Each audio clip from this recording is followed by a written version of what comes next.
morning, Dog Nation. I'm Brandon Adams, and this is DawgNation Daily, the daily podcast for Georgia Bulldogs fans, presented today by Pella Window and Door of Georgia. You see behind me the confetti falling. You see Jalen Walker celebrating. These Georgia Bulldogs are the SEC champions, and we are going to talk about that today. Now, in addition to that, it's a lot on the practical reality of Georgia's injury concern at the quarterback position. What's next for Carson Beck? What's next for Georgia if Beck can't play? We got to do that. Obviously, a lot on the college football playoff field, both Georgia and the path for Georgia now that it knows the other 11 teams in the playoff. Of course, we'll talk about that. But what we really want to make sure we do is spend the proper amount of time fully appreciating, I thought, one of the real special days in the recent history of Georgia football. Alongside some of the great wins that Kirby Smart has gotten, you got to carve out a place for that win against Texas on Saturday. We're going to talk today about kind of how it came together, including a couple of really interesting, I think, call them speeches or statements, challenges by key figures around Georgia that perhaps helped propel Georgia to the win in all of this. This is good stuff. We're about to get into it. We'll obviously take care of the quarterback news and the playoff and everything like that. But before we do any of that, can we just reflect on what we got a chance to see? Because that, to me, was something truly special. So what do you say we get it started? Jon Stinchcomb today, too. That's always a lot of fun on a Monday. It is DawgNation Daily, the daily podcast for Georgia Bulldogs fans, presented today by Pella Window and Door of Georgia, and it begins right now. Today's episode of DawgNation Daily is brought to you by Pella Window and Door of Georgia, viewed to be the best. Presented by DawgNation.com. This is DawgNation Daily, the daily podcast for Georgia Bulldogs fans. Here's your host, Brandon Adams. I am lucky enough that I get to do this for a living, and there are certain days that just don't feel like work. This weekend was one of those for me, of course, watching Georgia get a win in the SEC championship over Texas and earning a pretty advantageous spot in the college football playoff. I just soaked up every single moment of it. And I'll tell you how my brain works here just for a second. And maybe this is not the right way to look at it. Maybe it is. I don't know. It's just authentically how I think about these sort of things. Like, there's obviously a chance Kirby's young enough, Georgia's successful enough. They may win like 10 more championships, right? I mean, they may just stack success forever and forever and forever for as many years in the future as we can all see. That's obviously a possibility given the track record and kind of where they seem to be in the sort of arc of that storyline. Of course, that could occur. But every time Georgia gets one of these like really big wins, like it did in L.A. at the conclusion of the 2022 season, a couple of times in that postseason, 2021, when they get one of these like really, really big wins, I always kind of wonder, because you're on the field, you get a chance to do a really fun post-game show, the confetti falls down, everybody's happy. It's just it is such a great feeling. And there's a part of me that can't help but wonder, like, will it ever be this good again? Like, this is like such a special thing to be a part of. I'm lucky that my time, on this earth sort of coincides with this era for Georgia football. And when you're watching all that play out, you can't help but wonder, like, will it ever be this good again? And obviously, I would have thought that back in 2022. And all of a sudden, here we are in 2024. And once again, you get a chance to celebrate one of these just awesome Georgia wins. And I don't want to move past that too quick. Like, we got a lot to talk about today. I promise we're going to do the entire thing about the quarterback and kind of what Beck's status might be and what happens if he can't play. We'll do that. There's a lot of due diligence to kind of get to when it comes to college football playoff. I realize that the transfer portal also opens today. Eventually, that's going to be newsy as it relates to Georgia. But I just want to stay parked here for a second. I hope you'll allow me to do that in appreciating, what this game was for UGA. Because I can tell you, and obviously the only thing I can do when I do this show is to come in here and sort of speak from my perspective on this. And many of you have your own lived experience as Georgia fans. Maybe you see things slightly different than I do sometimes. But for me, I'm going to tell you right now, I've been lucky enough to be at all of these games in recent years. I celebrated as a fan. Now, obviously, I have to do this professionally, but as a fan myself, I celebrated that win against Texas as much as I've celebrated anything. TCU, Ohio State, Alabama, Michigan. I felt as happy about seeing Georgia win that game on Saturday as I have about anything. And I think part of that is because I just think I've observed, and probably you have too, just the challenging nature of this season, what this Georgia team has been asked to do, what everybody's sort of asked to do in this new age of deeper conferences, expanded playoff, and all that, but also the timeline of, oh, yeah, let's throw a national signing day into that, and let's also kind of make you worry about this and worry about that. Like the stress level around college football on a week-to-week basis is just so high. And Georgia dealing with that more so than others are because of the schedule that it had to play and the way in which Georgia's been kind of banged up through this, and probably at times maybe not quite the same, if we're just being honest here, the same level of team that it's necessarily always been in the past. But to see them overcome that all, and through just sheer force of will, I guess, just through sheer force of will, still find themselves as the SEC champions. And not just any SEC champ, this SEC champion in this year, after playing that schedule, after adding Texas and Oklahoma to this league and all that goes with that. Georgia won this SEC. I mean, to me, that's as special as a national championship. It really is. And I love the way that Kirby talked about this, after the game on Saturday, acknowledging what a real challenging grind this has been, but also describing, I think, in really vivid detail what he has learned about his team as they've been through all of this. This is really good stuff from Kirby. This is from Saturday. Yeah, I think Mike said it best when I was talking about our team. I said, man, we're beat up. We're tired. And I was talking to our staff this week about how to practice. And, this week was just absolutely absurd for Sark and I because we're trying to sign a signing class in the middle of a championship game week, which is one of the craziest things ever. And Mike said, we're mentally fatigued, but we're one of the toughest mentally tough teams that we've ever coached. Now, I've had more physically tough, I've had more physically talented, but I don't know that I've ever had a more mentally tough team. They just keep coming, and they never say die. And I have a lot of respect for the leaders in that room because of what they've been through. Probably the hardest schedule in the history that we've ever had, and they endured it. They came out on top, and they fought their way through it. I mean, I just think that Kirby Smart says that so well. I really do. And I'd love to tell you, I'd love to sit here on this desk and say, I told you all this was going to happen. I told you these dogs would be doing that again. But the truth is, it really didn't. Before the first game against Texas, I was confident. I was telling you, hey, I know Georgia may have played bad against Alabama, but they're ready for this one. I was confident there. I was very confident before the Clemson game to begin the season. I was very confident before the Tennessee game, the one that probably earned Georgia's way into all of this. I have been confident about Georgia at times this year, but if you listened to me a lot last week, I wasn't going around here telling you, boy, this Georgia team, they got that toughness, and they're going to endure, and they're going to do this. I knew they had a chance to, and I sort of picked them to win, but of course I was going to pick them to win. There was never a chance I wasn't going to do that, and I've been honest with you about that in the past. I didn't know that Georgia was going to be able to find the same level defensively in this game that it had the first time.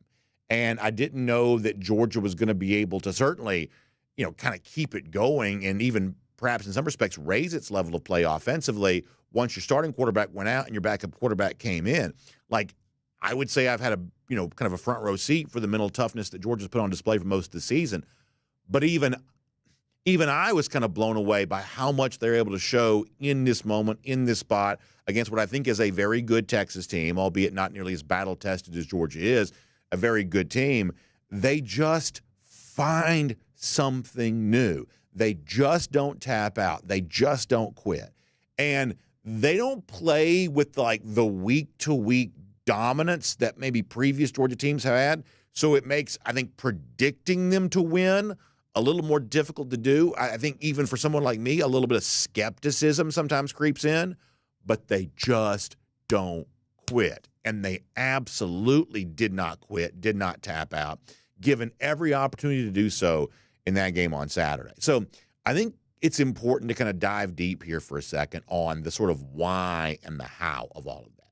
If this team is so mentally tough, if this team is so unwilling to just give up when the opportunity exists to do so, what is some of the stuff that kind of propels some of that? Well, we also got a couple of clues from that on Saturday from Kirby, relaying a message that one of Georgia's key leaders spoke to the team about before the start of the game. The guy who got the game-winning walk-off touchdown, Trevor Etienne, the guy who played through pain, played through injury, and has really been just an absolute killer against Texas in 2 games here this season.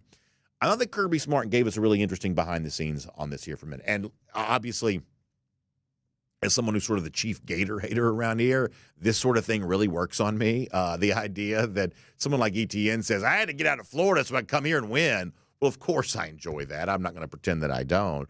But in terms of how it was that Georgia was so motivated to be as mentally tough as they put on display on Saturday, the words of Trevor Etienne, as relayed by Kirby Smart, I think gives you a little insight on that. A guy who put forth a great effort, apparently really wanted this because it's the kind of thing he had never had in his career before. Once again, great stuff from Kirby Smart. Yeah, to me, Trevor Etienne's probably no disrespect to Dalen. I love Dalen. Dalen had a big game, and he got the MVP. But that's Trevor Etienne was the MVP because he came and said, Coach, I want to play in this game. He's like, I came to the school because I want to win a championship. He stood up in front of the team and told the team, like, I don't know how y'all feel about this game because I hadn't been here, but y'all have played in it a lot, and I haven't. And I want to play in this game. This game means something to me. I want to win this championship. It's part of the reason that I came here. I want to win an SEC championship. And he spoke from the heart. And I knew right then, I said, this dude's going to play if he can. And he plays physical. He's got cuts. And we got good backs. But he made some special runs tonight that gave us some juice and energy. And he took some pressure off of Gunner. Yeah, I thought that Trevor Etienne was huge. And I obviously agree with Kirby Smart that while Dalen Everett has 2 interceptions, and that is kind of a player of the game worthy stat line, does Georgia win this game on Saturday with Trevor Etienne? Perhaps it doesn't. And you want to go back to like 2021, 2022 when Georgia was winning national championships. One of the things the coaches and players from those teams will tell you is that the connection they had with each other was a real engine that powered that team. And part of that connection was sort of formed around, they say this all the time, understanding their why, the why you did this, the why you did that, the why you want to play the game, in other words. That's one of the things they've talked about a lot. And that's Trevor Etienne's why. He says, hey, listen, I'd had some good stats, and maybe I was on my way to the NFL, but I haven't really been a part of a winner. Like, y'all played in this game before. I haven't done that. That's Trevor Etienne's why in this particular case. And to be able to stand up and speak that way for this team and kind of create the fuel and the juice around all of that. It's just one of the things that I do think helps power this mental toughness that Kirby Smart just described about Georgia this season. It was on display for us all to see in this dramatic, remarkable, one of the most cinematic games we'll ever see, with all the way that it kind of plays down to the very end. Well, we'll do more of the quarterback stuff in a minute with Gunner Stockton and obviously what happened with Carson Beck. But it kind of come down to that final play in overtime that Etienne gets the score in. I mean, have you ever sat through a game that was just more dramatic than this one was, and all of the rich storylines that it had? And, one more thing here for a moment, then we'll kind of get into some of the quarterback stuff. So Etienne obviously gives Georgia a lot. But in the first half of this game, he wasn't really able to give Georgia very much. And in fact, in the first half of this game, there was just a huge imbalance in terms of time of possession and yards. Georgia just wasn't moving the football well enough to give themselves any chance to win. And drops were a part of that. But the inability to sort of establish the run was also a part of that too. And if you want to look under the hood and really kind of get into, okay, well, how does Georgia go from where it was in the first half to winning this game? The way in which the script sort of flipped third quarter, now some of that sort of felt like natural excitement about Gunner Stockton coming in and the attempt of the team to kind of rally around him. And sometimes a change of energy just sort of changes everything. In the case of Stockton, some of that was perhaps true on Saturday. But the other thing here was Georgia just started finding some rushing yards and kind of put together a long drive to begin the third quarter that kind of flipped that script. All of a sudden now in the third quarter, it's Georgia getting all the yards and Georgia getting all the time of possession and Texas really getting nothing. And some of that was apparently propelled not just by Gunner's insertion into the game, but a specific challenge that Kirby Smart gave to his offensive line, thinking they could play better than they had in the first half and issuing a strong challenge to them to make it different in the second half. This is, once again, great stuff from Kirby Smart.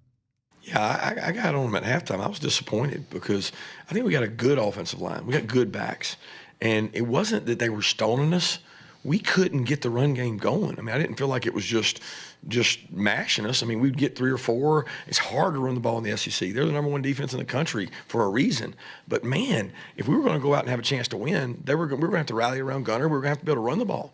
And we challenged the offensive line to say, hey, look, guys, and I do think that as we went, we're physical. You wear people down on snaps, long drives. They did it to us. I mean, there was long drives, it felt like, for them. But, look, it's a line of scrimmage game. Sark knows that. That's why he recruits the way he does, and he gets big people. We get big people. And that's the difference in our conference and the other conferences. I mean, everybody can find skill players. Everybody can find quarterbacks, receivers, DBs. But the mass in the defensive offensive line is the difference in it. And tonight, ours helped us in the rushing game. It's probably the only stat we outperformed them in was rushing.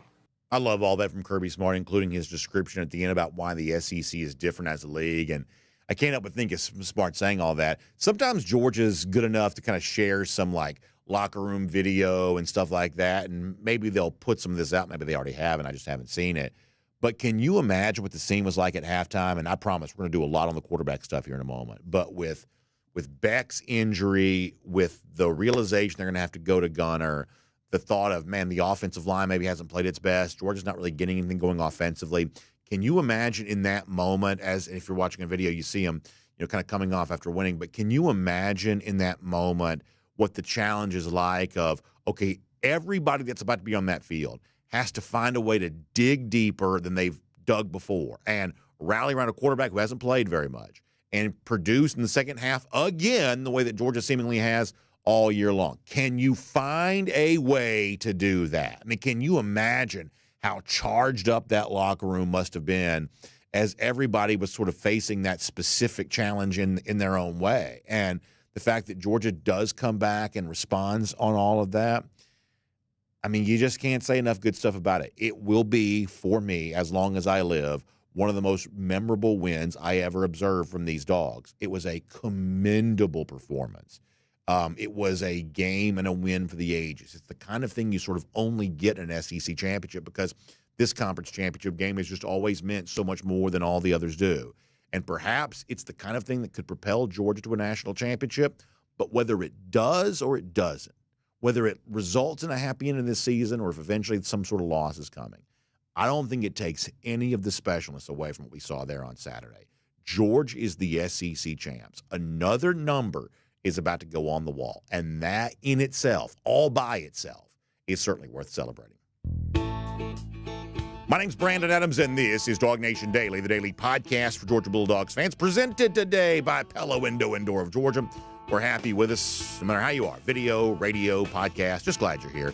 So thankful to our friends at Pella Window and Door of Georgia who make it all possible for you, too. Energy-efficient windows and doors.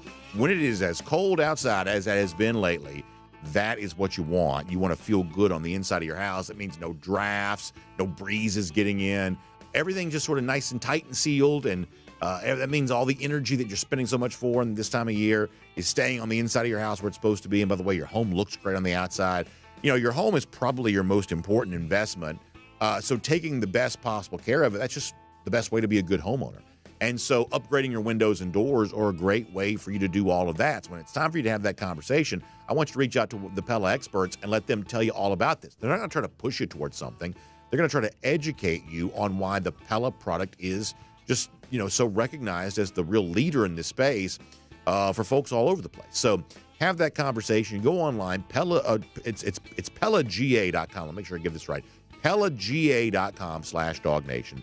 PellaGA.com/DawgNation. You can also give them a call, 678-638-1429. That's 678-638-1429. You can go see them in their Experience Center in Duluth. They'll come over and see you. You got a lot of ways to enjoy all of this. Just make sure you tell them that BA from DawgNation Daily said they'd take good care of you. And also tell them I told you about a great savings, too, because between now and December 31st, you can get 10% off Pella projects, plus 3 weeks only, no payment until 2027. So you got a little bit of time to take advantage of that. No payments until 2027 if you act right now. So give them a call, 678-638-1429, or online, PellaGA.com/DawgNation. Just remember, Pella Window and Door of Georgia is going beyond. All right, we're going to go beyond with Jon Stinchcomb here in a little bit. A lot to say with Jon.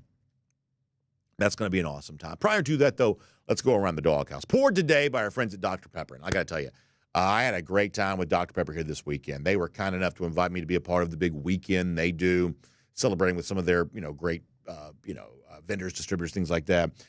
We had such a fun time. They rolled up the red carpet. My family got a chance to be a part of that. I was so grateful for that.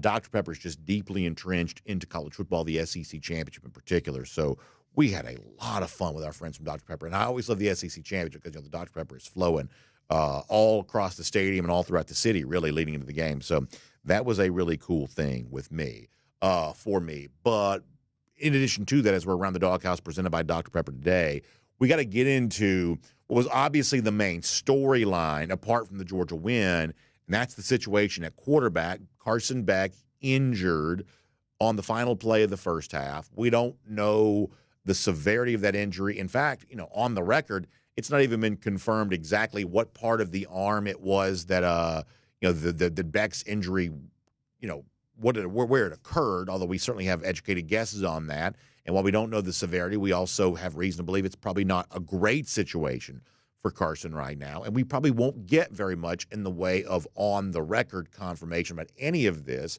prior to the actual game in New Orleans in the Sugar Bowl, just simply because we're not going to hear much from Georgia between now and then. It is typical that Georgia kind of goes a little radio silent in terms of media stuff on the other side of the SEC championship and the Sugar Bowl. So just keep in mind that we're not going to hear much from Georgia on this. But Kirby Smart did talk about the Beck injury on Saturday after the game. This is what he was able to relay at that time. This is Kirby from Saturday. Yeah, he's got a upper extremity injury. We don't know to what extent. Basically, we looked at it in there, and it looked okay, but he couldn't have grip strength and throw the ball in the locker room. So it was a little bit painful for that. So we need to find out exactly what's going on and have to MRI and look into it. So that's the story on that. And as you know, when Gunner Stockton came in, and you cannot underestimate how important this was, leading Georgia on that touchdown drive to begin the third quarter and just sort of hanging in there through, obviously made a bad interception. We all know that. But shakes that off, comes back. The run that he had that set up the first and goal in the overtime, I don't know that I've ever seen anybody take a harder hit than that. That was just as violent a play as you'll ever see in football. I obviously as a Georgia fan, I maybe wanted the targeting call, but I think by the letter of the law, perhaps it, wasn't actually targeting. But it was just a brutal hit nonetheless. Stockton secured the football, set up the first and goal. He'd made some big throws prior to that, to Oscar Delp in that overtime that allowed Georgia to get in that situation where I really thought that first overtime was Georgia's chance to win. It's one touchdown, and you can go to the college football playoff and the Sugar Bowl and all that kind of stuff. Go for it all right there in that first overtime. That's sort of what Georgia did. And I don't think you can say enough about the overall performance of Gunner Stockton coming in place of Carson Beck in that game. In fact, Kirby, I thought, described it well. The way in which these Georgia players kind of believe in their backup quarterback and were ready to rally around him in that moment. Really, really good stuff. Once again, here's Kirby Smart. Incredible. I mean, the players believe in Gunner. They love Gunner. The juice that he brought and the passion and energy. And he lives with 3 or 4 of those guys. I don't know, Drew and Oscar and some of them. And it was like it gave us an added boost of energy. They were fired up. They were trying to keep him composed. And I thought the offensive staff did a good job helping Gunner out with the way they called the game. And he did a good job executing. The only mistake he had, and I feel like it was partially on us, is we just didn't get the call in. He got the call in early. He didn't get the call out. He didn't have time to evaluate what they were doing. And if he sees that, he can pick it up and do some things with it. But we were down on the shot clock. And he had the third down. He throws the pick there that could have been costly. But, man, the kid played just tough as nails. I mean, and he hadn't got to play much this year. That's the hardest part is you don't get a chance to play these guys. The Florida State game is probably the most he's played. But can't say enough about his toughness, character, whatever you want to say. The guy's a phenomenal leader. He made some good plays, and I think everybody else rose up around him. Yeah, I think that's awesome from Kirby Smart. We'll show you a little bit on, if you're watching on video, we'll show you some of the aftermath of the hit that Stockton took. It's just absolutely brutal. But in addition to that, so now you have the situation because Georgia won, and we obviously a moment ago kind of talked about the win just kind of being a prize in and of itself. You love the idea of winning the SEC championship just for its own sake.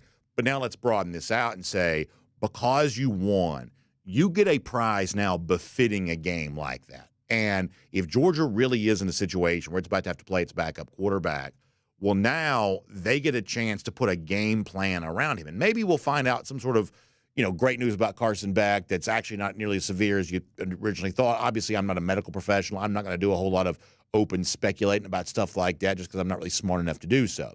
But let's just sort of assume for a moment it is the Stockton show here in the playoffs.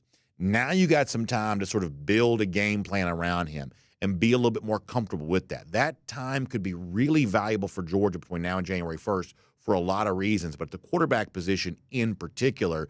In fact, that's one of the things that Kirby, when he spoke to reporters about yesterday, and that's the hit that Stockton took. First of all, you hope he's okay for that. Just an absolutely brutal hit. You hope that he's okay for when it comes to that. But in addition to that, kind of getting him now ready to maybe be Georgia's quarterback during the playoffs, if that's what this is all about. Kirby yesterday, after the playoff field was announced, kind of addressed what the next couple of weeks could look like from that standpoint. This is Kirby again. This is from yesterday.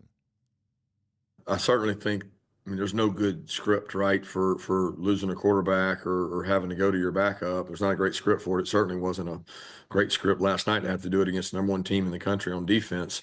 And have to do that at halftime was tough. But this situation does give you time if that's what has to happen. There is time there, but experience is so valuable, and you can't really get experience in this amount of time. I wish he'd gotten more game experience up to this point in time. There's not a lot we can do about that right now. So we're just waiting to find out more information. So that's that. Kirby did, though, go into more detail about kind of what they'll be looking to do if it is Gunner's situation, if he is that quarterback in the playoff. Kirby also talked more about that in additional detail yesterday, too. Well, I think his strengths are somewhat different than Carson's, obviously, but we've known that. Like, there's not a game we don't go into that we don't have a plan for Gunner if he were to have to play. When he's your backup quarterback, he's got to be ready to play. But he functions and operates really well within our current offense. We don't think we have to change much in terms of that. He does give us the capability of doing some different things with his athleticism, and I thought Mike and those guys did a good job using that. The team has a lot of confidence in Gunner. He's very smart, very intelligent. So I don't know that it's a lot of change. It's probably more picking the volume correctly in terms of not having everything that we have with Carson, but having things that fit Gunner. So I think this sets up in a very interesting way for Georgia. Obviously, your starting quarterback goes out. There's some real problems with that. And honestly, for whatever amount of time that Carson Beck is out, we obviously wish him well with his recovery, and we'd love to see him in the college football playoff. But Georgia gets a chance for a couple of weeks here to have some fun with this. If you do have to go out there and let it rip with Gunner, what can you do? Maybe some of the same stuff you've been doing, maybe some new stuff because, as Kirby said, Gunner's got a slightly different skill set. And maybe you kind of keep your opponent guessing a little bit. I think that sometimes Georgia was kind of in the position of having to guess some when it comes to, when Texas play Arch Manning, stuff like that. Sometimes Georgia's forced to be in the guessing position. Maybe Georgia can make the other side guess here a little bit coming up. Either way, I think it stands to be an awful lot of fun. Very, very interesting as the Dogs move forward here with a real shot to make something happen now in the college football playoff with perhaps a much different looking team than we thought it might be. But Gunner Stockton, to his credit, when Georgia lost its starting quarterback in Carson Beck, Gunner stepped in and found a way to help Georgia with the win. Maybe Georgia's got two healthy quarterbacks, both Carson and Gunner going to playoff.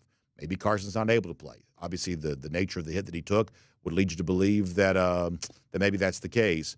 But if they have to lean on Gunner Stockton this playoff, it seemed like there's some people in that building, players, coaches, everybody else, that believe that Gunner will still be able to get it done. And that is Around the Doghouse. It is supported today by our friends at Dr. Pepper. And, of course, we love Dr. Pepper. I mentioned this. We had a great time with them this weekend.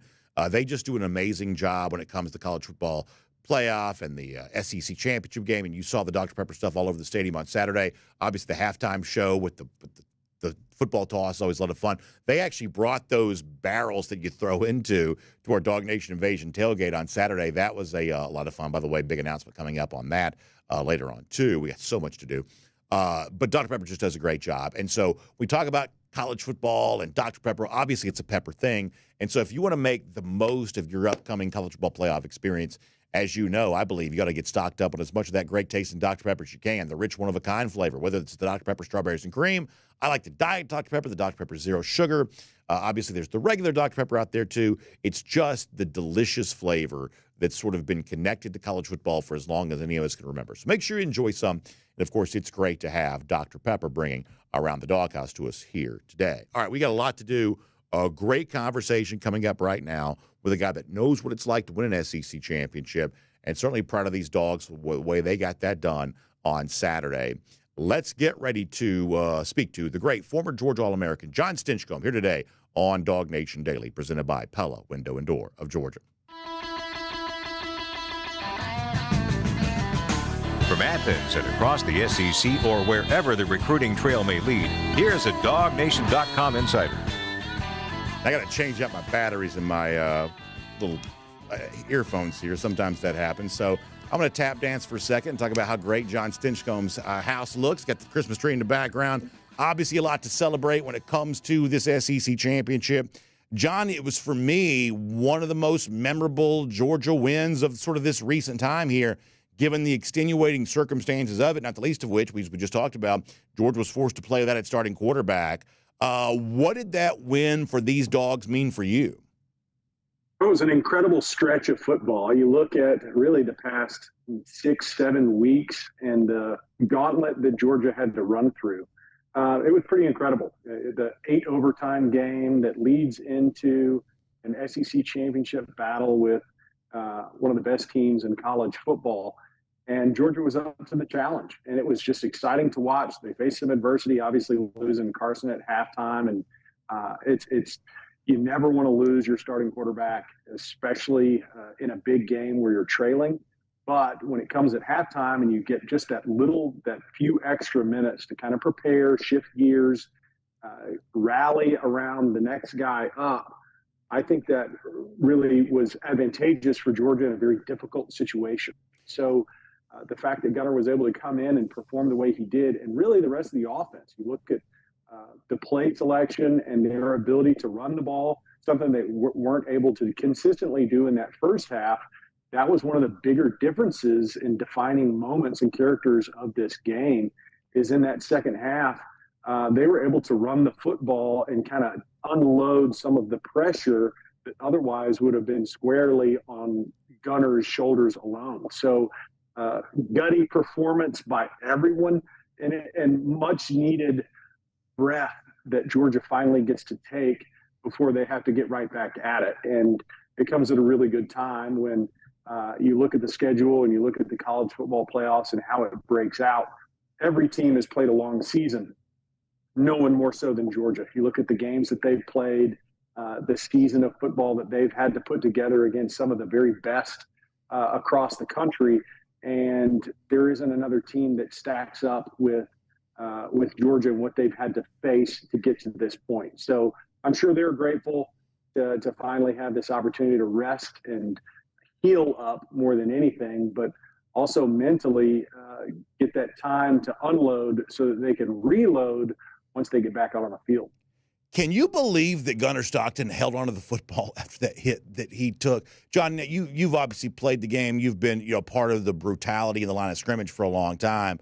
I think it's a clean hit. I don't have a problem. I mean, that's the way the game is played. I just think that it's just, it was so pinpoint precise. It's about the scariest thing I'm not trying to over-dramatize it, but literally, I don't know that I've had a more reaction to a hit ever before than I had that one. I'm sort of amazed that players don't fumble every time they get hit, just knowing the level of contact that it takes place in the game. But on that hit in particular, Georgia loses if he fumbles, and he doesn't. And he just stood up and absorbed it. Obviously, he had to go to the sideline because his helmet came off. Can you believe he did not fumble on that? No, I'm grateful for it, obviously, but what a huge shot. And you see him start to protect the ball as he goes into that hit. I think it looks a heck of a lot worse anytime a player's helmet pops off, but it looks bad enough already. It was a clean shot, in my opinion. I am not for the weaponization of targeting calls. I think you have to play the game. It's a violent game.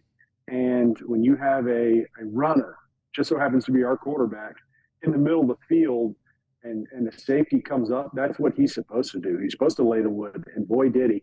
So for Gunner to be able to, at that point, I think it's instincts where you just try to tuck and flex and hold on to that ball as tight as possible. It was a big play in the game. I'm grateful that we only had one more play after it, because when you have one quarterback that can't unsnap his helmet and the other just lost his on a brutal shot, you don't want it to extend further than it needs to. And so I'm grateful that ETN was able to find pay dirt and close it out the way it should have been. So good ending in an otherwise pretty dramatic game. I feel like there's just so much to talk about. I'm thinking I'm going to fail in mentioning everything that needs to be mentioned here. But as you said, so Carson Beck essentially can't move his arm, and he comes back into the game for the game's final play. And part of me almost wondered, and I'm not trying to make light because obviously his injury is a serious one for him for sure, and for Georgia obviously too. But I was almost wondering, is he sandbagging? Like, is because he's just sort of holding that arm down by the side. It's like, is he really that debilitated? Because if so, what's he going to do in here? And once again, you're watching a video, you see how iced up the elbow area was, which seems to confirm, obviously, kind of where this injury is, the nature of all of that. But I mean, John, I wasn't even sure would he even be able to hand it off, and obviously Georgia, to its credit, used that play to win the game. But I don't know that I've ever seen something more like sort of cinematic in terms of, okay, well, the guy who's too hurt to play is now forced to come back in because the other quarterback has to go off after he had just done sort of a hero turn to keep a football and create the first and goal for you. Beck coming back in. John, that's about as dramatic as I've seen Georgia football ever be. It sure is. And the entire Texas defense had to know this is a handoff. They're going to run the football. This is not, he was not able to come back in the game. I'm sure the conversation on the sideline is, hey, can you take a snap? Yeah. Right now you can't even buckle your helmet. The arm is hanging by your side. It doesn't even move when you're swinging your arms when you walk. So it wasn't fake. It wasn't, let's play this up. I don't see that in Carson. I think we've seen him, the last Hail Mary that he threw, he took a big shot, and you're worried, would he come back in the game? And he did. This one, he wasn't able to. And I think that's the story for him, is that he was not able to get back in the game. Otherwise, he would have been out there. And for the coaches, they're going, all right, we need one play. Can you take a snap, and can you hand the ball off? And thankfully, the other 10 guys around him were able to execute in a way that gets ETN in the end zone. But it is high drama, certainly the way to end the season, just back-to-back overtime games, the way that it was closed out, and relying on ETN and that offensive line to create enough space for him to punch it in, and hoping that if you do extend that, I'm sure they were running the concussion protocol on the sideline with Gunner, that if the case had arisen that he had to come back in the game, that he would be able to do so, because I don't think Carson could do much more than what we saw him do at the end of the game, which was take a snap and hand it off. Yeah, no, I think that's exactly right. I also have to say this, John. I had been saying a lot last week that I did not think the Georgia defense was going to be able to replicate against Texas what it had done the previous time. And part of my reason for saying that was because, unfortunately for Georgia, they just hadn't really played that way against anybody else but Texas. For the most part, Georgia had a hard time matching that level. Well, to their credit, and obviously I don't mind being wrong. Of course, I will be wrong plenty over the course of a long season. I get plenty of stuff wrong, so that's nothing new. But it's amazing that Georgia almost exactly replicated what it had done the previous time against Texas. This vaunted Texas running game that supposedly improved so much since they last played Georgia. Georgia essentially yielded nothing in the running game. Less than 2 yards per carry if you kind of factor the entirety of the rushing yards. Even if you take away the sack yards, it's still less than 3 yards a carry. This was an incredibly dominant performance there. They had 6 sacks after having 7 the first time. I think it's 15 tackles for loss. John, I can't say enough about what Georgia's defense did in a moment in which it had to be great, and in a moment which, to my error and to their credit, I was not really expecting that from them, and they found a way to get that. I mean, that is also a major part of this story for how and why Georgia won that football game. Yeah, I mean, I fully expected Texas to come into this game with a different game plan. I didn't see that. I think they relied on their offensive line to kind of bully Georgia.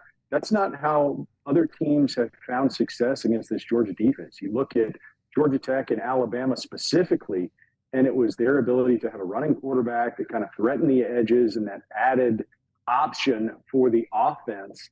And it allowed them to play more downhill than any team that Georgia has faced in a big game. And I think that's another storyline here, is that because Georgia not only has played in so many big games in the past, but also you look at the season, you're going, this is a 15, 16 game season for them, that it has allowed some space for, how many times are you going to dial it up and put it in the red?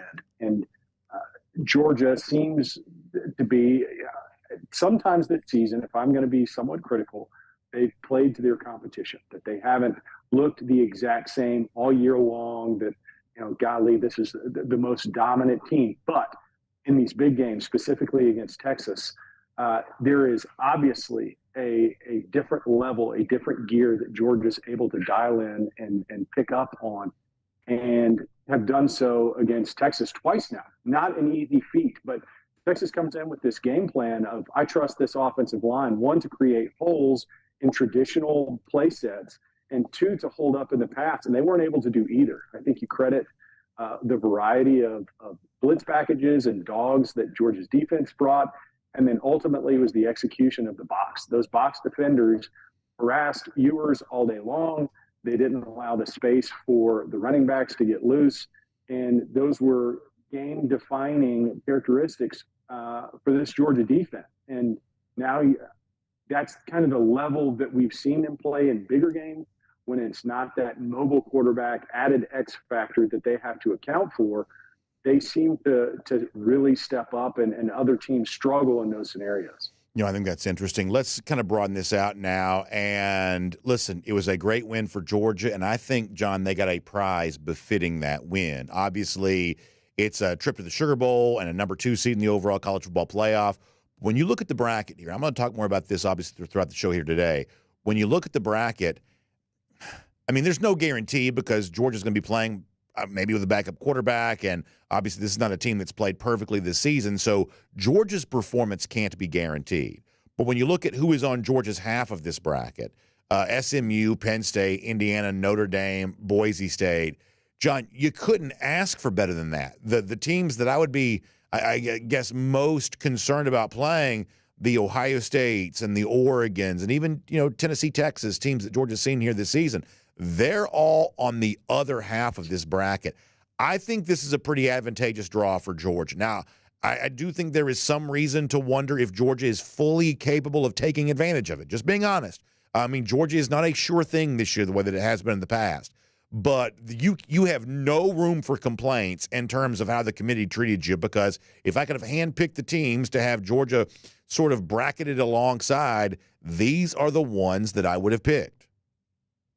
Could not agree more. You look at it, and there are good teams left, right? I mean, that's what this whole system is designed for. But the fact that you won't face Oregon, Ohio State, Texas, or Tennessee until and unless you make it to the national championship, you have to feel pretty good about that. You know that there are no cakewalks left.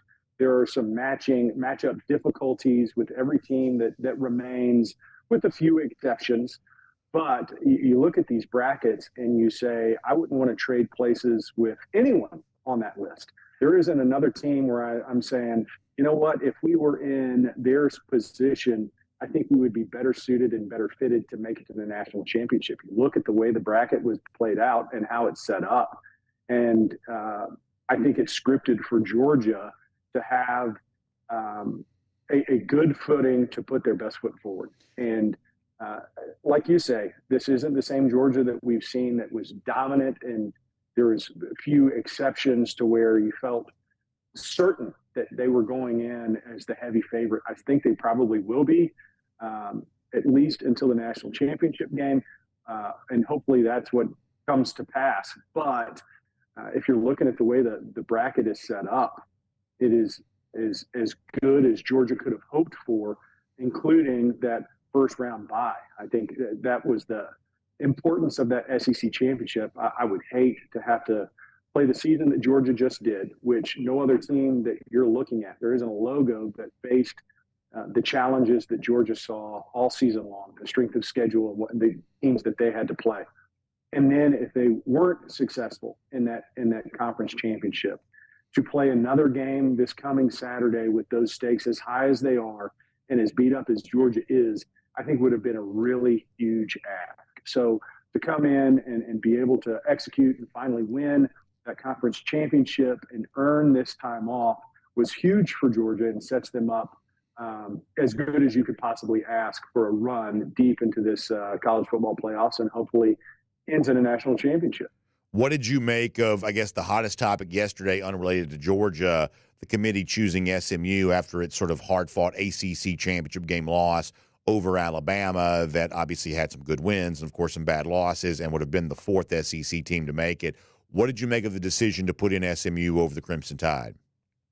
Yeah, it's a flawed system. And anytime you put subjectivity into decision-making and you trust a committee of people behind closed doors to make a decision, you are going to upset people. This is different than every other system that is out there. It's different than the NFL or high school, so above or below, where you kind of earn your way and the numbers are what they are, and there's a common opponent. There's structure in place where you're not reliant on a room full of folks that just try to figure out. It's a flawed system. So I think it's going to continue to morph. You look at it and it's not apples to apples. We're not comparing the same team. I've heard Booger McFarland's defense of SMU and how they win more games and that matters. And then you listen to Coach Saban and he's saying, yeah, but well, if you know, I mentioned this a little bit last week. If I'm playing one-on-one basketball against my kids and I win by 100, that's not a good indicator of how I'll play against LeBron. So there will be changes. You look at it, it's a flawed system, and they're going to be upset folks as long as there's the subjectivity that remains in identifying, quote unquote, the 12 teams that have earned their way into the college football playoffs. It's a flawed deal. If I were Alabama or South Carolina or Miami, there's plenty of reason to be upset and frustrated with the system, just like Georgia was this past year, where we were left out and going, there's no way Georgia isn't one of the four best teams in the country and has earned the opportunity to play in the college football playoffs. So it's the system. I expect it to continue to change, and hopefully they figure out a more equitable system that will allow teams to play more common opponents and not pad their stats. Because if we're zooming back out, you look at South Carolina and you're going, all right, so you're telling me if I were to play in a different conference and have their schedule, and at the end of the season, my win-loss record is better because I didn't have to play those teams, that I would be rewarded for that. So this de-incentivization of putting together a strength of schedule is real. And until they figure out that paradigm of, do we want games that matter during the season, or do we want to reward teams for just the win-loss column? Until they figure that out, there's going to be plenty of discussion as this time of year comes around. No, I think that's exactly right. Last thing, and this is not a fun topic, but it's one of those things that is obviously going to kind of dominate the week now that you're on the other side of these championship games. The fact that the transfer portal does open. Obviously, Georgia's going to lose a significant number of names. They lost, Michael Jackson right after the game. They lost Julian Humphrey right before the game. There'll be more of that. I guess you kind of wonder if, maybe the fact that Georgia's about to play in the Sugar Bowl, does that diminish some of what we hear over the course of the next, 30 days, whatever it is. But, just some overall thoughts from you. Georgia, like anybody else, no one's going to avoid the transfer portal departures. Georgia's also going to be looking to add a few names in the transfer portal too, and probably needs to have the best roster it can have for 2025. This is just the nature of the beast now. Not a fun topic, kind of in between conference championships and playoffs, but this is what the sport is now, right? Yeah, and Georgia needs some of these scholarships. Yeah, it sounds bad. You want some of these players to choose to transfer. You want it to be mutual. You don't want it to be your stars, obviously, or guys that have a future here that you're going, man, we've spent some time and invested in you as a player, and there is potential for you to really help this team. I think the bigger challenge is you look at the practices that are coming up, and you want to be able to be as prepared as possible for this late run into the college football playoffs. And players are distracted. There's a number of guys that maybe need to look at their situation and make a decision as to, is Georgia the best fit? And is there opportunities for me here, or is there a better fit elsewhere? I think because of the way college football is set up, that has been a space that's created for these players, and you can't be mad at them. You can be mad at the system. I certainly don't like it. The timeline is terrible. It doesn't match just about anything. Certainly doesn't match the college football playoffs. That's not the fault of the player.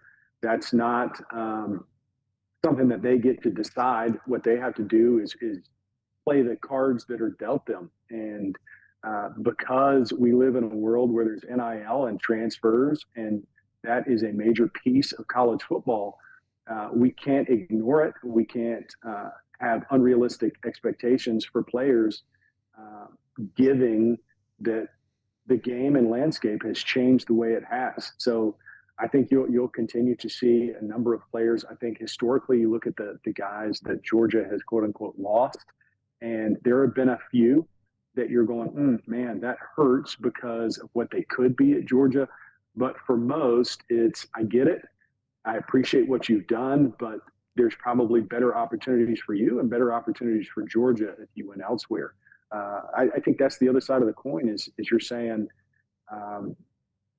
there's a limited number of slots and spaces and investment now with NIL money that can get spread around, and you're looking at return on investment. And if there are guys where you're going, we've invested and you know what, we don't see the return, we don't see an opportunity for that in the near future, maybe it would be best for both parties if you went elsewhere. So it's the business side of football. It is not free agency for all those that compare it to the NFL.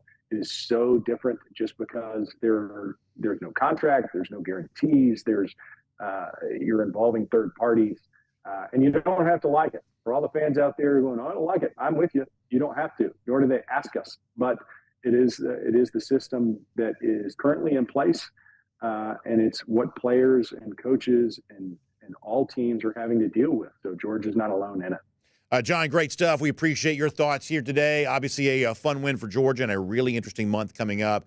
Obviously plenty of news to cover, as you mentioned, when it comes to the transfer portal there, too. So we'll look forward to doing that with you and having you back here on DawgNation Daily, presented by Pella Window and Door of Georgia, very soon as well. Well, it was a great win. I'm glad we get to celebrate it. It's always great to be a dog, even and especially when you come off a win like that. So go Dogs. Right you are, John. Go Dogs indeed. Let's take a look around the rest of the league. This is SEC Through. So speaking of transfer portal news, got some of that starting to trickle in. A couple of guys from Texas have gone in on the aftermath of their loss on Saturday. A couple of names from Alabama, including Caleb Odom. Odom was a really good pass catcher at Carrollton High School.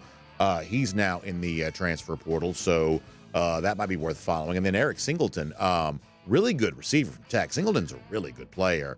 I don't know enough about Tech to know if they were expecting this to happen or not. I'm assuming they're probably disappointed because Singleton is a good one, and we were all told after the game on last Friday that Tech's more motivated than ever to be, I don't know, best team of all time, whatever it is they're going to be.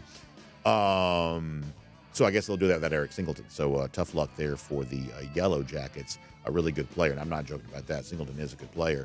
but apparently going into the transfer portal here. Doesn't mean he'll definitely leave. Maybe any of these guys, maybe they'll end up removing their name, coming back to their original spot. But at least interesting there for a Tech player that I think is a pretty good one. And then Odom from Alabama, a name that some folks around the state will obviously remember too. So we'll follow that. Honestly, we cannot mention every transfer portal name that goes in because it's about to be 1,000. And I mean that literally, perhaps 1,000. But we'll try to kind of give you some highlights as that becomes relevant. Let's also go cruise around the SEC courtesy of Royal Caribbean. Let me also say this too. If you're watching on the show, I'm wearing my Rose Bowl shirt today. Before we're done, I'm going to explain to you why I made a special point to wear this Rose Bowl shirt today. Something I just couldn't help but notice that perhaps is to UGA's benefit. We'll give that to you here in just a little bit. But for now, cruising around the SEC, courtesy of Royal Caribbean, Jessica Slater, great travel agent. She wants to get you on board our Dog Nation cruise coming up in April. And you better believe when we're sitting around that pool deck on Utopia of the Seas, the gorgeous, newest of the Oasis class of ships, and we're reliving some of the best memories of the most recent year, you better believe a lot of stories will be told about what it was like to be in Atlanta the night that Georgia beat Texas for the SEC championship. All of that happening this upcoming April, sailing out of Port Canaveral on Utopia of the Seas, going to Nassau in the Bahamas, going to Perfect Day, Coco Cay. We want you to be there and be a part of it. And as the 2024 calendar year comes to a close and we start looking ahead to 2025, this is sort of like showtime, go time to kind of make that big push to sort of be in place and ready to go. Honestly, the ship sails out. I mean, the ship's not sails out. The ship will sail out, but prior to it sailing out, it'll also sell out. There will be no room left because it is a hot ticket right now on board Utopia of the Seas. So give Jessica Slater a call, wonderful travel agent, 770-718-9147. That's 770-718-9147. You can also email her, jslater@dreamvacations.com. She'll hook you up on all of that. So as you look at the college football playoff field that was announced yesterday, I think there is one really big takeaway here, is that there was a lot of deference paid to conference championship games. The losers of those conference championship games were all treated very kindly. Texas only dropped to 5th after losing to Georgia. Penn State was at 6th after losing to Oregon, and obviously SMU made the field after kind of fighting back to make it close and then losing by a field goal late at the last second against Clemson. All three of those conference championship game losers were treated kindly by the committee, SMU's inclusion, and then both Texas and Penn State getting those top 2 seeds of the teams that get to host the home games, them coming in at number 5 and number 6. And so pretty clearly the message is sent there that the committee does not want to devalue what is really kind of a moneymaker for college football. Conference championship games have a lot of monetary value because it's extra content for the TV networks. And so the committee sort of shows them respect. Now, if you're a Georgia fan, you should be asking, I believe many of you are, is where was this conversation a year ago? I mean, doesn't it sort of feel like that Georgia sometimes sort of finds itself on the wrong side of all this? Do y'all remember 2007? I'm going to get a soapbox for a second. Back then, we were told that Georgia could not be in the BCS title game because it didn't win its division. But a couple of years later, nobody was saying that when Alabama and LSU rematched for the national championship. Somehow Alabama not winning the division in 2011 didn't matter, whereas it had been an issue for Georgia in 2007. And lo and behold, all we heard about yesterday as it relates to SMU was, well, you can't punish them for losing a conference championship game.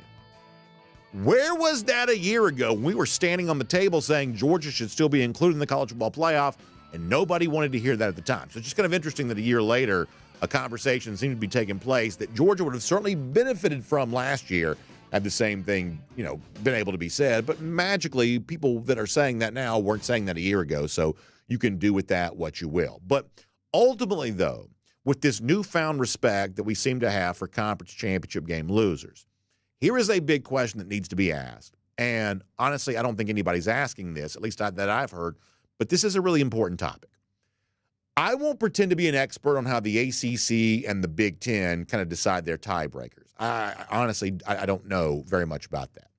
But I will say when we look at the SEC championship game, it's kind of a Mickey Mouse way of doing it, right? I mean, it's very complicated. It doesn't really account for like where you're ranked, which is usually kind of a tiebreaker in this type of situation, because what you really kind of want to do is sort of make sure you get the best 2 teams in your conference championship game if you can help it. But when you look at the SEC tiebreaker, it's sort of random. For instance, The fact that Georgia beat Texas, which was like the highest ranked team for the most part in the season this year, was not really going to be a tiebreaker advantage for Georgia because so few of the other teams in the SEC kind of played Texas. And so Georgia didn't really get credit for that. So the point that I'm getting to is there's a really incongruent viewpoint around college football right now if we're respecting the loser of the conference championship game, but if we're not really putting the best tiebreaker mechanism in place to make sure the top two teams actually make the championship game, then how does that work? Like, if your life depended on it, are you really sure that Texas is the second best SEC team? They might be, but are you sure that they are? And the same thing is true for other leagues too. Like SMU ends up being the ACC runner-up. Are you really sure that SMU is truly the second best ACC team? That if we're going to have so much respect for the losers of the conference championship games, then I do believe we need better tiebreakers for who actually plays for the conference championship. Because it stands now, at least in terms of the SEC tiebreakers, it's sort of random. And what we said when this was first announced, we don't really care about that necessarily because for the most part, teams aren't going to want to play in the SEC championship. Well, now the committee sort of makes the conference championship to be this really big thing, but the tiebreakers don't really match the importance of actually making it to that sort of conference title game because the tiebreakers are a little bit random. That there may be a better way of deciding who actually plays for a conference championship if we're going to put so much value on a conference championship game appearance. Because when you look at the totality of the field, here's what would concern me in a major way. You've got a team like Texas that's in the college football playoff. Perhaps it's a coincidence, perhaps it's not, but Texas didn't really play any of the top SEC teams other than Georgia, and obviously it lost to Georgia twice. Look at SMU. You know, I'll bang on the SMU schedule, and for the most part, that kind of comes across as sort of SEC homer, SEC, I guess, you know, just sort of like superiority of the SEC. But even within the boundaries and confines of the ACC, SMU did not really play most of the best teams in the ACC. In the regular season, didn't play Clemson, didn't play Miami. And is it a coincidence that SMU makes the playoff having played so few of its league's best teams during the regular season? Perhaps it's not. I would say that in the Big Ten, a similar thing could be true for Indiana. Indiana played Ohio State and lost. But in the regular season, Indiana didn't play Oregon, didn't play Penn State. It avoided all those other teams. And so magically, you know, it makes the college football playoff. That we got to be really, really careful about that, which sort of brings me back to the hot topic that sort of drove the day yesterday, the situation where Alabama was excluded at the benefit of SMU. Now, this is one of those deals where I think I'm at odds with a lot of the folks in our audience who it seems like just from kind of like following y'all on social media or listening to your comments in our comment section, it seems like the majority of the people who are sort of regularly tuned into us sort of think the committee got it right choosing SMU over Alabama. And while I don't agree with that, I do acknowledge that there is a very reasonable argument there. I totally acknowledge there is a very reasonable argument for SMU over Alabama.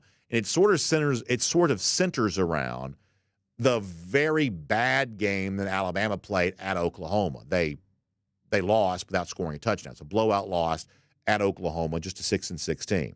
That's a pretty bad day for a team that fashions itself in the college football playoff. I totally acknowledge that.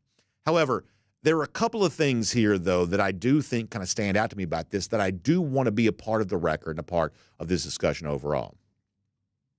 People say, ha, ha, ha, if you want to be in the playoff, don't lose to 6-6 Vanderbilt or 6-6 Oklahoma.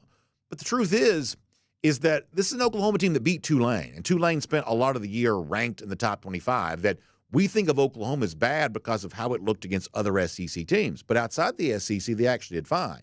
And I know that Vanderbilt lost to Georgia State, which is obviously a knock on them, no disputing that. But they also beat an ACC team during the regular season. So let's not act like, you know, Alabama losing to Oklahoma, one of the storied programs in college football, and Vanderbilt pretty good for this year, those were somehow condemning losses necessarily. I think some of that has been overstated. But even more importantly here for a moment, this is just sort of my viewpoint on this, and this is what I want people to consider, that when it comes to how you evaluate teams, I want to evaluate teams in a way that has the potential for making the sport better as opposed to making the sport worse. In other words, in a year in which everybody but Oregon has losses, the wins are going to be more important to me than the losses are. In other words, I want college football to be a sport where it's more about striving for wins than it is avoiding losses. And when you see SMU get the nod over Alabama, it certainly looks like the ability to avoid losses is now more important than the opportunity to gain wins. And the sport doesn't benefit from that. First of all, it's sort of nonsensical on the one hand, because while SMU seemed to like win the argument over Alabama, what nobody considers is a team like BYU has the exact same number of losses that SMU did, and it also beat SMU head-to-head. Like, how is that fair to BYU? That when all you do is sort of count losses, eventually you sort of kind of tie yourself into knots in terms of why does one two-loss team get the nod over a different two-loss team? Some of that ends up sort of being somewhat nonsensical. But also beyond that, I don't think you're going to like where the sport is going if all of a sudden this is what's incentivized. And yesterday, I'll show you this on the screen, Greg Byrne, the Alabama athletic director, tried to make his case for this. He says that we've said that we have to see how strength of schedule would be evaluated by the college football playoff. He says with this outcome, his team being excluded, he says we're going to need to assess how many Power 4 non-conference games make sense in the future to put us in the best position to participate in the CFP. This is not good for college football. Now, what's kind of funny is that tweet from Byrne got community noted. Do you know what that is? It's kind of like X's version of a fact check. So he got community noted on that by saying that all of Alabama's losses came in conference play. Alabama's non-conference schedule was one of the easiest in the country. So that was sort of the community note there on that. Here's all I'm going to say in response to this. First of all, I want you to just notice this. Like when all the national, kind of like what I think of as sort of the mainstream national reporters, when they're all like unanimous in their opinion that Alabama should not have made it, SMU should have, just notice that. Just notice that. And when they all misunderstand Byrne's statement in precisely the same way, I want you to notice that too. You can decide what you think that means on your own, but I do want you to notice that. And I do think that, honestly, if you want to be sort of an objective kind of reporter type person, even though Byrne probably did not frame his argument in exactly the correct way, the best way he possibly could, I think there is still something to be understood by what he's saying, that if you do incentivize avoiding losses more so than gaining wins, then teams are going to stop playing these games. And that's not a theoretical discussion, that the sport will get worse over time because Alabama has non-conference games coming up with like Notre Dame, and they'd signed all these contracts. They essentially copied Georgia after Georgia's scheduled with like Texas and Ohio State and all these teams prior to coming to the SEC. Alabama decided they want to do the same thing. But honestly, Alabama now would be well in their rights of saying, what's the point of playing these games if a tougher schedule doesn't get rewarded by the College Football Playoff Selection Committee? And if everybody kind of occupies that same mindset, then the sport will get worse. And this is not just theoretical. We spent from 2011 until 2024 watching Texas and Texas A&M not play each other. And at various times over the course of that span, it was one side and then the other that didn't want to play the game. And it was always the program that thought they had more to lose by losing the game that was choosing not to want to further that rivalry, that the thought was, what do I gain by playing it? And so therefore it was decided that the game just wouldn't be played. That if the committee really is going to shape the sport this way, then we are going to see fewer interesting games, and we're going to see more teams looking to just avoid any kind of tough game at all and hope that they get the sort of golden schedule that every conference is going to provide every so often of just the easiest possible path to the playoff. And like the really fun regular season games we've come to enjoy, there'll just be less of those. I mean, like South Carolina is the perfect example of that. South Carolina beat Virginia Tech and South Carolina and in-state rival Clemson, and it still wasn't enough, for them because they happened to lose a handful of SEC games. Then what's the point of playing those games if you're South Carolina? And that means that those of us who enjoy watching those games, we may not get to see them anymore. So the overall bottom line here is that eventually this format's going to change. We've got this in our lives for definitely next year, but in 2026, we're going to have, I would imagine, a new format in place. I don't think this format is particularly good at deciding who the 12 best teams are and then seeding them appropriately within all of that. And maybe this sport's just sort of incapable of doing this from a national level. Maybe the SEC will eventually have to break itself off. But I do think the argument from Greg Byrne, the Alabama AD, yesterday, that a lot of people kind of went out of their way to misunderstand, I do think it's probably a little bit more cogent than it was given credit for. That the sport has sort of enjoyed these big brands playing each other in regular season games. But if the name of the game is just having a 0 or a 1 in the loss column, then that's going to shape the future of scheduling. And for a league like the SEC that just has more good teams than the other leagues do, if it can't get credit for that within the college ball playoff framework, then I think it could also be time to ask, does the SEC even belong in the college ball playoff anymore? And we'll make that cruising around the SEC courtesy of Royal Caribbean. Now, I want to do something here for a moment, too, because speaking of the SEC, I thought it was really interesting yesterday to see on Saturday, the very, very interesting response that something that Kirby Smart did right after Georgia won the SEC championship. This kind of really went viral. It was very, very very, very compelling, I thought. So we'll give this to you coming up. Let me also give a shout out to our friends at the Finnish Long Drink on this, too. You know, originally the Finnish Long Drink started off 1950s when the summer games were in Helsinki. So this is kind of a great story of a great beverage that was in Europe and kind of a cool thing over there that people knew about for a long time. But then several years later, it comes to America, and now it's here in Georgia. And it's a big part of all the fun things we're doing on a regular basis. We had a great golf outing, for instance, back in the fall with the Finnish Long Drink. I think it's great for golf courses. In fact, it's any golf course I go to, they'll always tell you the Finnish Long Drink is one of the best-selling beverages they have. And honestly, here at DawgNation, we take a lot of credit for that because we've certainly enjoyed telling their story in recent years, and we're going to invite you to check some out and enjoy some as you get ready for big-time holiday parties and things like that. The Finnish Long Drink can be a big part of that with all of you. So I want you to find them online for more on that, thelongdrink.com, thelongdrink.com, and you can find out more about that today. Okay, so let's get back to this SEC championship from Saturday. Georgia gets the win. And speaking of conference schedules and who got the easy path and who got the hard path, certainly Georgia feels like they got the very hard path on all of this. And so Kirby Smart took his time at the podium to sort of chide the SEC commissioner, Greg Sankey, a little bit. Sankey seemed none too happy about that. If you're watching on video, here's what you're about to see. We're going to play the audio of what Kirby said, but the video part of this is going to be a little bit of a zoom in on the face of SEC Commissioner Greg Sankey. And if you're listening podcast, it may be worth checking this out on our video today, just so you can kind of see the sort of stone-faced unhappiness after Sankey's beloved Texas Longhorns did not win the SEC title, and he had to hear it from Kirby Smart on the podium. We've not been very happy with Sankey at times this year.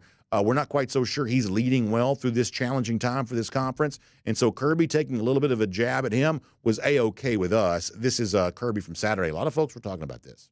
You get the first round bye. What does that mean for you? Well, it means rest for a team that Greg Sankey and his staff sit on the road all year long. We get to take a little bit of break and get ready for college football playoff. This team needs some rest mentally. So I like that, and I love the unhappy look that Sankey has on his face right there. I just think that's all beautiful. Like I said before, listen, Greg Sankey's done a lot well for the SEC over the years, but in terms of what he's doing right now, in terms of setting the SEC, his league, up for the most success in this new landscape of college football, I think there have been a few things that he's gotten wrong. And we do think, certainly it seems like there was a pretty deferential act to give Texas the schedule that it had for this year. So I've got no problem with Kirby Smart saying what he said on Saturday. But let me pull back from that for a moment. So I told you on our show today, I am wearing our old school from the Rose Bowl back in 2017 when George was there. I'm wearing the Rose Bowl shirt today. And there's a specific reason that I'm wearing it. By the way, I know we've gone crazy on the show, but it's a big day. There's a special reason why I'm wearing this Rose Bowl shirt here for today. Because I sort of think, while we may have plenty of reason to be upset with the regular season schedule that Georgia just played, I think the postseason schedule for Georgia actually looks pretty good, as we were talking to Jon Stinchcomb about a moment ago. And I believe we may have the Rose Bowl to thank, which is why I'm wearing the Rose Bowl shirt here today. Can we see the bracket on the video screen? Once again, for those watching on video, and if you're listening, perhaps you know what this kind of bracket sort of looks like. So, as we said earlier, you look at Georgia's half of the bracket. You got SMU, Penn State, Indiana, Notre Dame, along with Boise State right there around Georgia. I would say that's a far easier draw than the other side, which includes Ohio State, Tennessee, Texas, Oregon, along with Arizona State and Clemson. We don't think quite as much about them. But just a group of teams, Texas, Tennessee, Ohio State, Oregon, that's a pretty tough four all on the other side of the bracket. I think that Georgia benefits by the teams that it has on its side. Now, why does Georgia get, if we agree on this, maybe other people have a different opinion, but if we agree that Georgia got a more favorable draw than the 1-seed Oregon, why do we think that is? What is that about?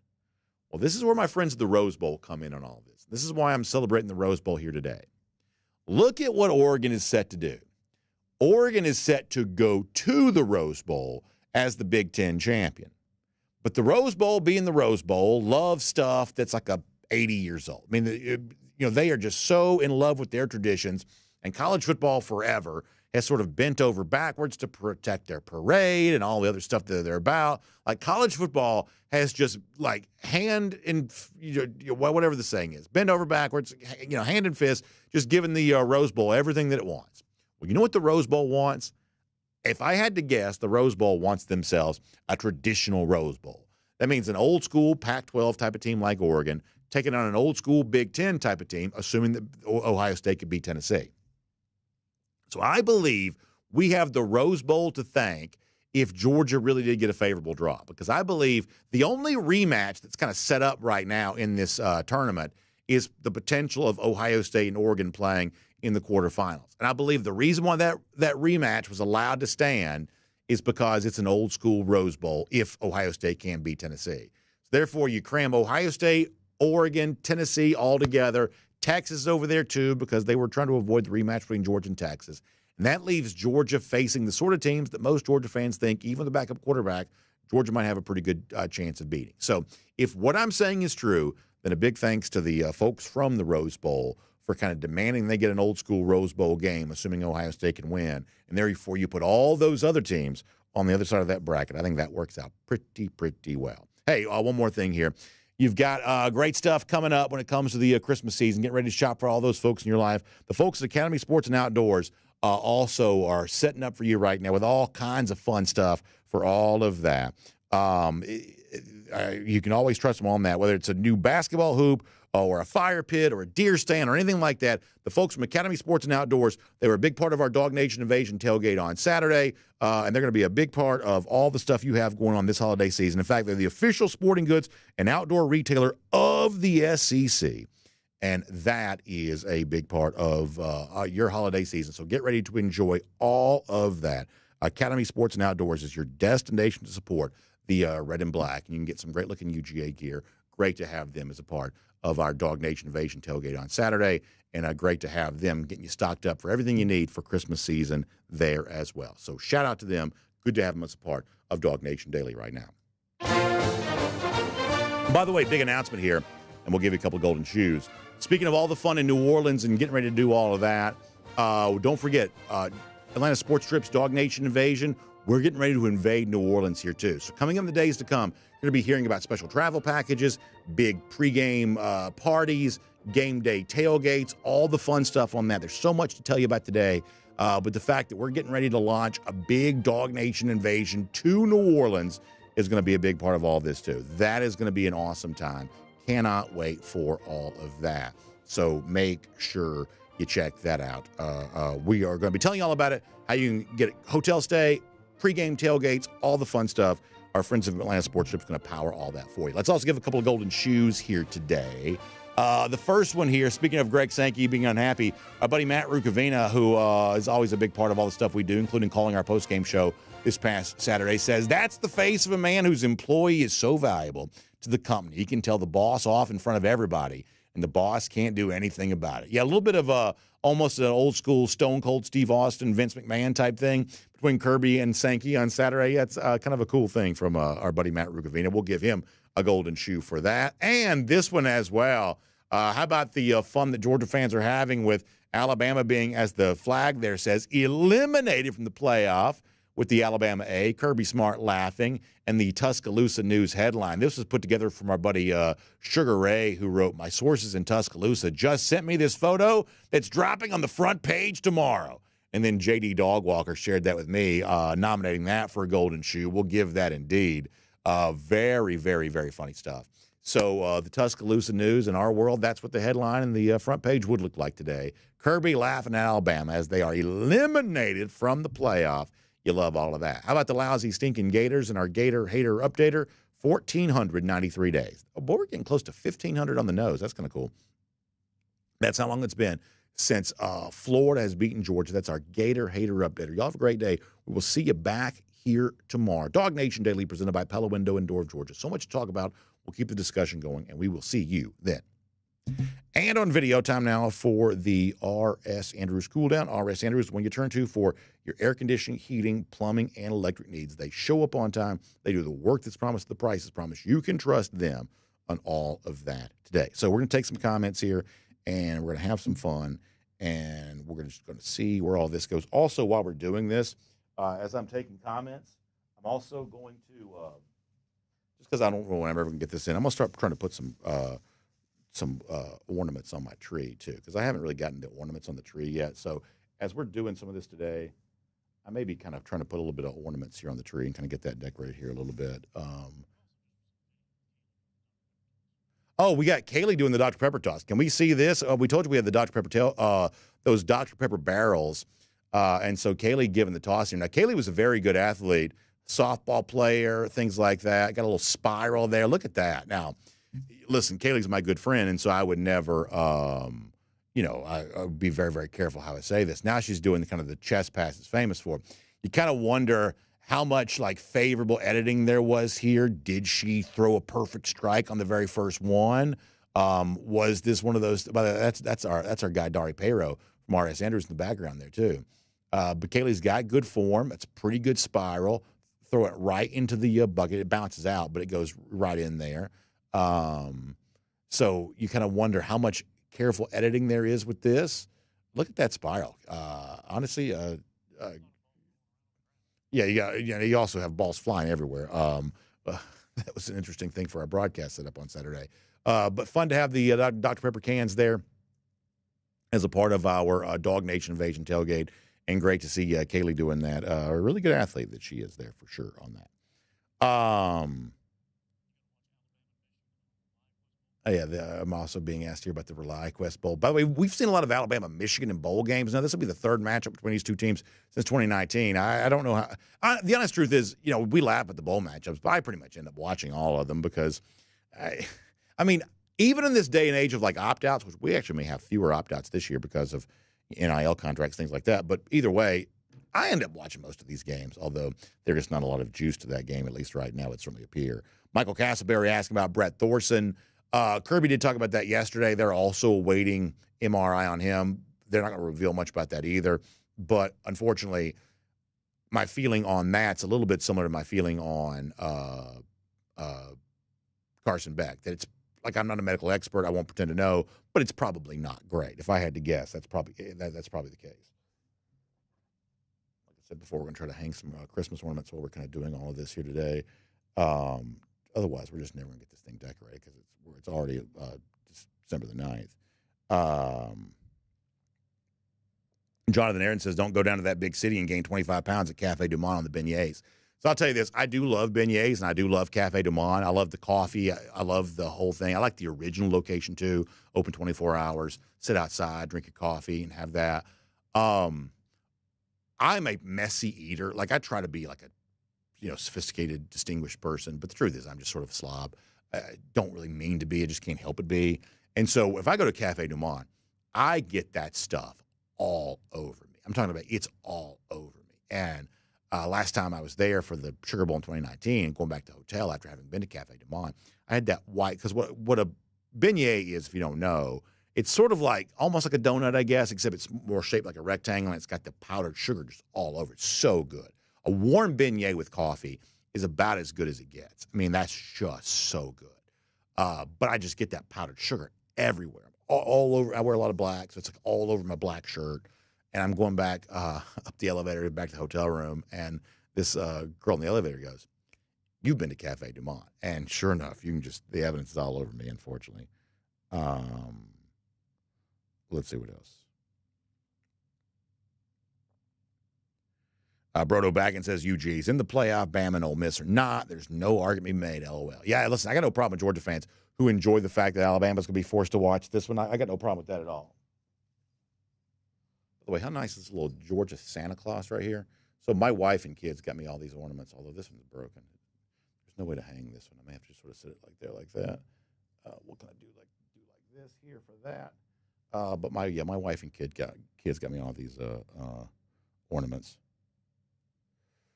Let's see what else. Elite GB in here having a good time. Henry Dion says by now Kirby knows what's up with Carson. Yeah, there's no doubt about that. He says, I wonder what the delay means. They're not going to announce. Y'all, I'm just telling you right now, they're not announcing anything.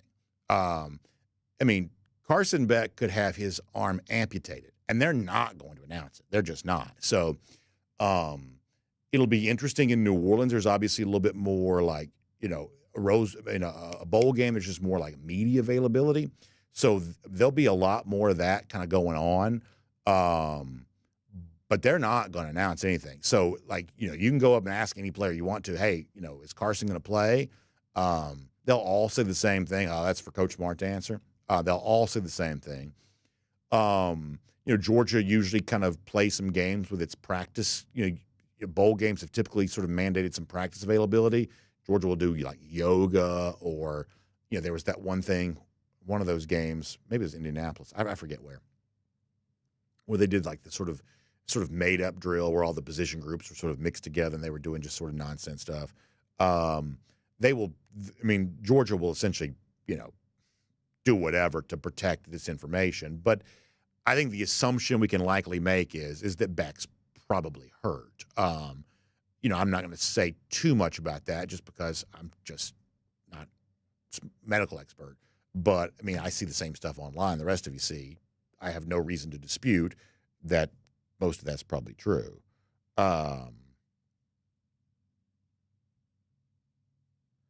Let's see what else. Oh, and Malone says that Kirby just revealed Beck's. I don't know about that.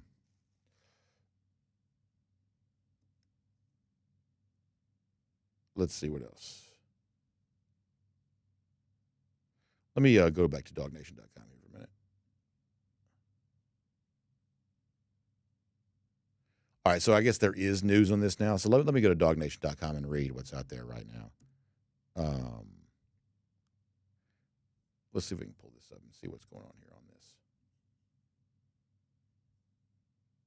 All right, so here it is. This is from DawgNation just a moment ago. So Carson Beck is reportedly dealing with a UCL injury, which is sort of what the speculation had been, according to Pete Nakos of On3. That's just one of the reporter guys, the guy that's, usually dropping a lot of information. Pretty much the common speculation had been the UCL, which is like, is it ulterior cruciate? Is that what that stands for? Based on the way the arm got sort of spun after he got hit. So this is essentially just confirming what most people had largely assumed was true anyway. According to the reporting from Nakos, status of the Sugar Bowl is uncertain at the moment as he seeks a second opinion. So that's basically what, whether somebody reports it or not, that's basically what pretty much everybody had sort of assumed it was. Obviously, there's that one video of Beck where lip readers will tell you he points to his elbow, says it's bad. I thought it was also telling in the one comment from Kirby about how Beck was sort of feeling when he came to the team meeting on Sunday. Kirby said it was somber. Now, I don't know if Kirby necessarily meant that way, but a somber Beck after a big win would lead you to believe that he probably thought he was pretty hurt. So, people can report whatever. People can, say, inside, off the record, whatever. The honest truth is, when you look at the way the arm got bent, you can certainly speculate he's probably injured. Like, my assumption is that Gunner Stockton's probably playing in the Sugar Bowl, although we're not going to get any kind of like true official confirmation on that from Kirby Smart. Randy Hall says UCL is Tommy John surgery. Yeah, I mean, if it's the worst of the UCLs, it definitely would be. So yeah, I mean, that's certainly a possibility. And I guess I'm also led to believe that the recovery for a quarterback on, if it is Tommy John, once again, like, everybody knows I'm not a doctor, but if it is Tommy John for the quarterback, that's not quite as long of a recovery timeline as it typically is for a baseball pitcher, which is going to be in excess of 1 year. This would be less than a year in most situations. Shane Holiday says, I'm gearing up to leave on Wonder of the Seas Sunday. First stop, Coco Cay. That's awesome, man, Shane. Please have a great time and send us some pictures. Let us know the fun you're having. I hope you really, really enjoy that. I think you'll love Wonder of the Seas. That's a ship I've been lucky enough to be on a couple of times, and I think you're going to really, really like it. I really do. In fact, one of my favorite things about A Wonder of the Seas is it was the first of the Royal Caribbean ships to introduce the Mason jar, which is one of my favorite restaurant bar concepts. So I think you'll really like Mason jar if you haven't done that before. UJ Marine asking about the possibility that Beck might now use his final year of eligibility. Yeah, I would say that for me, it's probably a little too early to sort of speculate on that one way or another. He does have that. He's one of the final remaining players that still has a COVID year. But how much he's actually looking to use that, I'm not quite so sure. By the way, here's a picture of me with a hairy dog. We'll put that on the Christmas tree here too. But yeah, as far as like how much of that they're looking to do, I'm not quite so sure. B.A. Baldspot says it's crazy how a backup quarterback affects the team. Remember Jalen Hurts and Tua. Ohio State had this situation before, and look what they did. Could get interesting. Yeah, I mean, obviously in college football, backup quarterbacks have mattered, no doubt about that. And so that's one of those things you got to be ready for. Rome Dog says, do they sell sweet tea in those mason jars at the mason jar restaurant? Yeah, they sell sweet tea, but also some other kind of things too, if that's what you like to have. Lee B says, great show. B.A., curious for your thoughts about the penalty discrepancy and Sark's halftime comments on it. If I recall, he was asked how to clean up penalties. His response was very curt. Yeah, he was kind of calling for a offensive holding on Georgia. I mean, you know, and then late in the game, they did get one on the center. And, you know, honestly, like, I didn't see a whole lot there on that. So maybe Sark's whining worked out to his benefit because I'm not quite so sure I saw what the official saw on that one, so maybe that worked. Garrison Tucker says, did Gunner and Charlie Werner play together? No, I don't believe they would have. Werner would have been prior to Gunner, I believe. Although Gunner was a great player at Rabun County for sure. Dave Snow says, if I was Beck, you get surgery and rehab, you get drafted like Michael Penix did, and then you get paid for a year while rehabbing and learning. Yeah, maybe that's the case. I mean, obviously a lot of that's going to depend on the what the draft scouts are sort of saying here. Caleb Meyer says, I'm glad we get 3 weeks of rest. Gunner got, I'm not going to speculate on that, but obviously he took a very big hit. But Kirby said he was fine, and so that is our official position. But he definitely took a big hit on that. Let's see what else.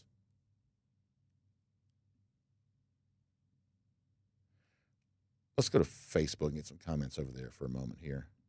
Find out what's happening there. Scott Gentry said Chris Doring, the Florida Gator, said he found himself pulling for Georgia the game on Saturday. It's kind of. I also saw we may do this later in the week. So the entire SEC network panel, which maybe doesn't surprise you, Doring, Cole Kubelik, what's his face went to Alabama. They all picked Georgia to win the national championship. So that was kind of neat, kind of interesting. Ken Dakastani says that UGA is to Texas what Alabama is to us. We'll see if that's the case. Obviously, it's interesting that Georgia and Texas began this year essentially as strangers, and now they are becoming something closer to rivals. And, you know, I haven't made my full picks for the playoff yet, but it is conceivable that, I mean, I do not believe if Georgia plays for the national championship, they'll be playing Oregon. Let me just say that. And that's not like anti-Oregon necessarily. I think Oregon's pretty good. But I just think in a year like this, in a pretty tough bracket, I think it's likely that somebody beats Oregon. And if they don't, by the way, if Oregon runs through the winner of Ohio State, Tennessee, runs through Texas, and then runs through Georgia, then this whole thought of, well, this is a year in which the best teams aren't as good as recent years. If that's what Oregon were to do on its way to winning a national championship, then you've got to really kind of change your opinion of Oregon in terms of where it would perhaps rank against some recent college ball playoff national champions, because that would be quite a run through the playoff. My assumption, though, is in a year in which everybody's lost except for Oregon, Oregon's going to eventually lose too, and it'll probably be to one of these other teams. So the point is, it is entirely possible that Georgia and Texas still play again, maybe for a national championship. And so at that point, either it will be sort of said, well, Georgia's really got Texas's number, or one way or another, Georgia and Texas all of a sudden now, after playing 3 times in the same season, something we suggest was a possibility before the year began, after having played 3 times in the same season, well, now they really are true legitimate rivals because they played games with stakes. Greg Childers mentioning how the playbook could change, more quarterback run. Yeah, you'd like to believe there's a lot more of that to be added here. And the chance that Georgia just has a lot more in that in the future, I think you could be right about that. We continue to kind of decorate our tree here. Otherwise, we're just not going to get this thing decorated. But I believe that's probably the case. Kenneth Dixon says, why did you think that Sankey did not congratulate Georgia? So I'll be honest with you. One of the saddest things for me about what kind of goes on here is that, so I'm watching the game in the press box, and when it's over, I have got to race downstairs. And I'm going as fast as I can to get down there, which means in one of these like championship celebrations, I actually don't see a lot of the championship celebration. So I did happen to be on the field when Kirby said what he said about Sankey, and I laughed about it in the moment. I kind of knew that people would make a little something about that. I saw that in the moment. But the whole thing about Sankey not congratulating Georgia,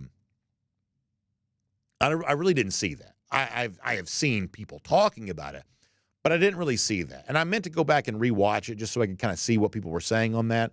But I can't comment on that too much because I did not see it. But I did see that people were talking about it. Barry Brown says if a team's offensive line cannot block good defensive linemen and blitzers, that team cannot beat Georgia. Yeah, you do sort of get the impression that if Georgia is going to go on one of these championship runs, a lot of that is going to be built on the defense playing more like it did on Saturday. Really, being creative in how you kind of manage an offense around Gunner Stockton. Because, listen, I don't want to overstate this. This team likes Gunner. They want to rally around Gunner. They're obviously sad about Beck's injury, if it's as serious as it seems like it might be. But they are more than happy to now step up and try to play for Carson Beck. But this is not a movie. And someone with this little experience is going to have some issues. That's just the way it goes. That Georgia could still win a national championship with his backup quarterback. As people mentioned, that's happened in college football before. But it is not an easy thing. It is not going to be an easy thing. So, therefore, your defense being as good as it can possibly be would certainly go a long way towards that, helping you make that a little easier. All right, we got some more comments here coming up. Greg Childers also pointing out defense may have played better because Georgia put a long drive together to begin the third quarter. Perhaps that's also the case here, too. Perhaps that is also the case. By the way, here's a ornament we got from the NASCAR Hall of Fame when Georgia was there in 2021. That's kind of cool. So Clayton Davis, that Sankey made it a point to congratulate Texas is not a word to Georgia. All I can tell you is whether that was, whatever, I don't mind Georgia fans being a little upset with Greg Sankey. I don't. I mean, when you look at what the SEC is doing right now, there's the possibility that they're trading the only conference championship game that mattered, and all of a sudden now it doesn't really feel – it's just sort of in the same bucket as the rest of the conference championships for an expanded playoff that the SEC got no respect from. I mean, the SEC did not get any real credit for being the best league. Tennessee got sent on the road. Alabama got left out of the playoff. The only – Georgia got the spot that it was going to always get for being the conference champion. The only team that got any real respect was Texas, the team that some people feel got a suspiciously easy schedule. That's what Greg Sankey has to show for 2024. Did we just lose our broadcast? We may have just lost our broadcast on DawgNation.com.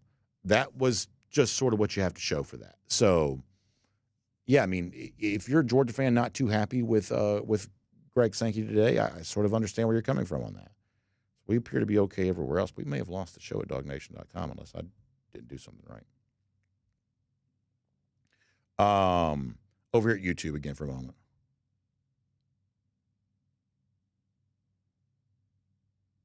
Let's see what else is going on here.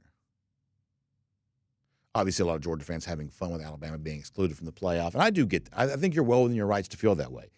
It's a semi-compelling argument, even if it's not the argument that I believe in. But also, if it's just sort of fun for you to sort of, make fun of Alabama for that, then, well, I don't mind that at all.